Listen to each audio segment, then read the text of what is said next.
बेटी होने के नाते मैं दिल से आप सभी का धन्यवाद देना चाहती हूँ और अपनी बात शुरू करती हूँ कि यहाँ हम किसी राजनीतिक दल के लिए या राजनीति की वजह से नहीं आए हैं। ये खून की पुकार और समाज की बेटी होने के नाते किसी नेता के रूप में नहीं आज मैं आपके बीच आई हूँ।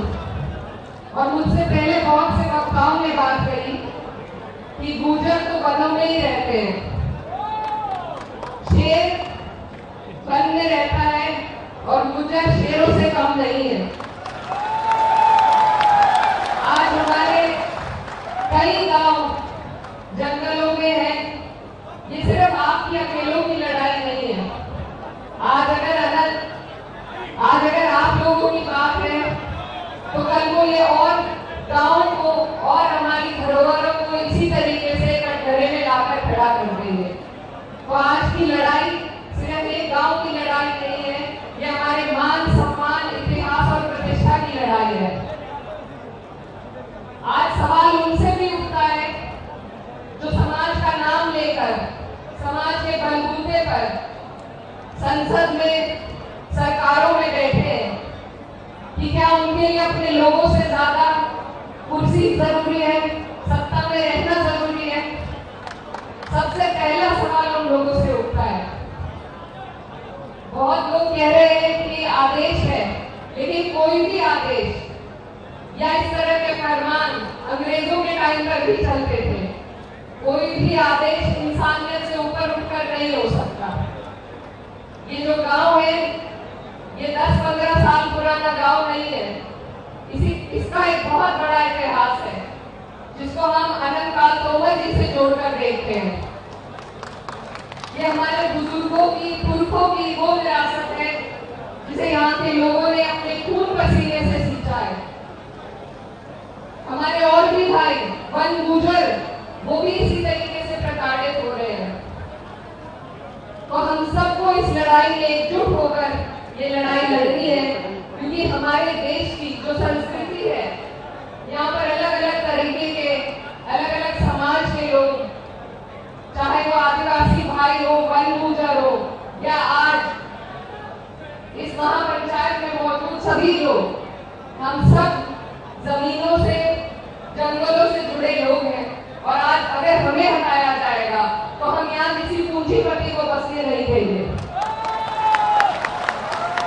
ये सरकार बहुत से फैसलों का, न्यायालय जो फैसले लेती है, ये सरकार उन फैसलों का श्रेय खुद लेती है और फिर उनका श्रेय लेकर आपके बीच में वोट मांगने के लिए आती है।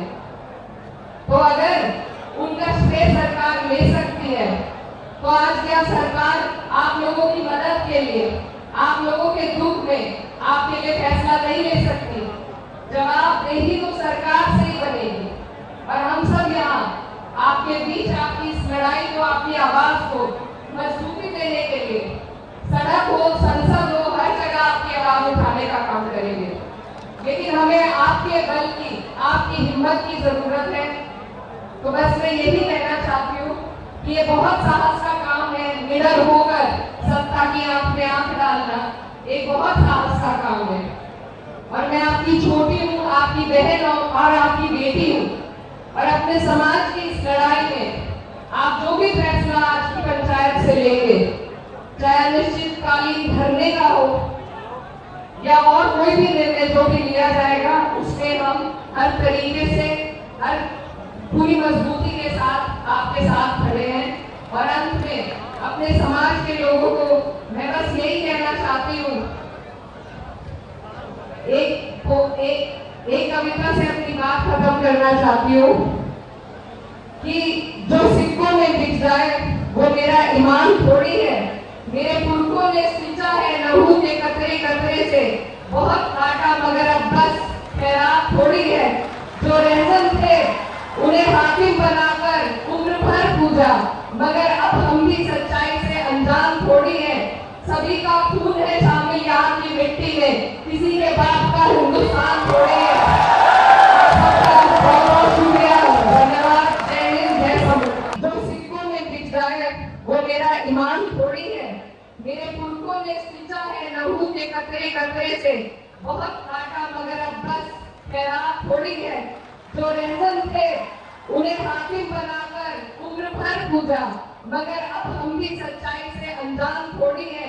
सभी का खून है शामिल यहाँ की मिट्टी में, किसी के बाप का हिंदुस्तान थोड़ी है। गुजर तो वनों में ही रहते हैं, शेर वन में रहता है और गुजर शेरों से कम नहीं है।